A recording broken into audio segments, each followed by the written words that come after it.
When racism raised its ugly head on this street last year, people responded with love, hugs, and prayers.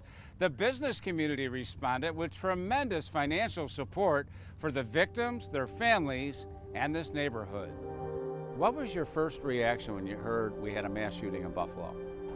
It really was disbelief. The whole idea of that occurring in general, and then of course in Buffalo. It's just something you never expect to have in your own neighborhood.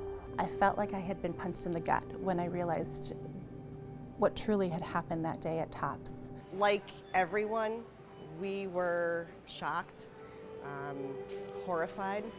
Once the shock of the unbelievable became a reality, corporate citizens were quick to react.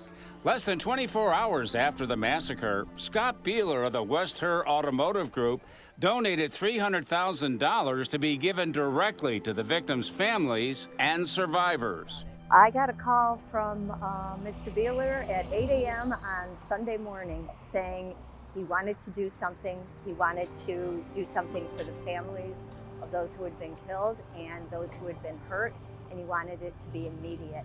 We were able to get together his incredibly generous donation and meet with all of the families within a very short period of time and give them money that they needed for whatever it was they needed. Scott did not care what it was for, as long as it got directly into their hands and very quickly.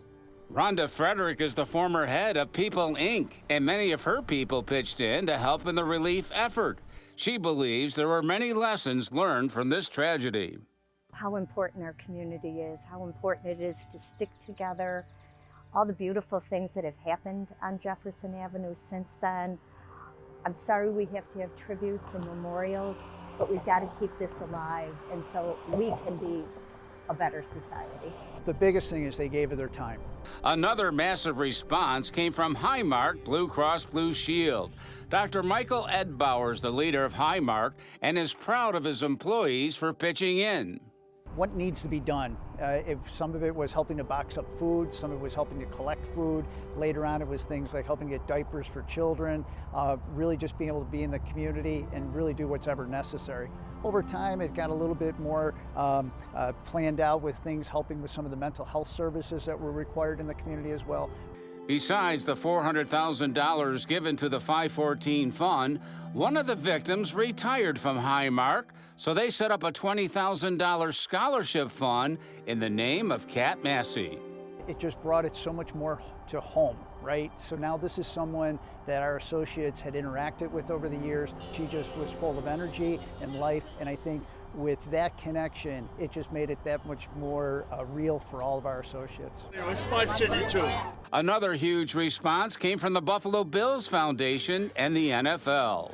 The fact that there was a mass shooting here within our community that was racially motivated was completely devastating. Michelle Roberts runs the foundation.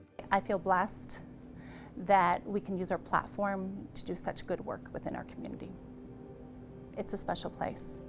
Western New York, no one comes together the way Western New York does, and the way they love their Bills and the way they respond to our team and some of the messages that we put out there was just beyond anything we ever expected. She gives a lot of credit to the nonprofits on the East Side who worked hard to make sure people had food and other provisions. They worked tirelessly to make sure the community was served. I don't know if anyone worked harder than those on the East Side. Wegmans also made a large donation, $400,000 to the 514 Fund, but the employees wanted to do even more. We mobilized our people. We knew that our own employees were so compelled by what happened and really wanted to be out and helping and serving the community. This mass shooting, as tragic as it was, taught us an important lesson. I really do think it's the recognition that unfortunately there is still too much hate, too much racism, and we need to take more proactive steps to say, how do we address that moving forward? We just can't keep doing what we've done before. It's not working. We really have to do something different.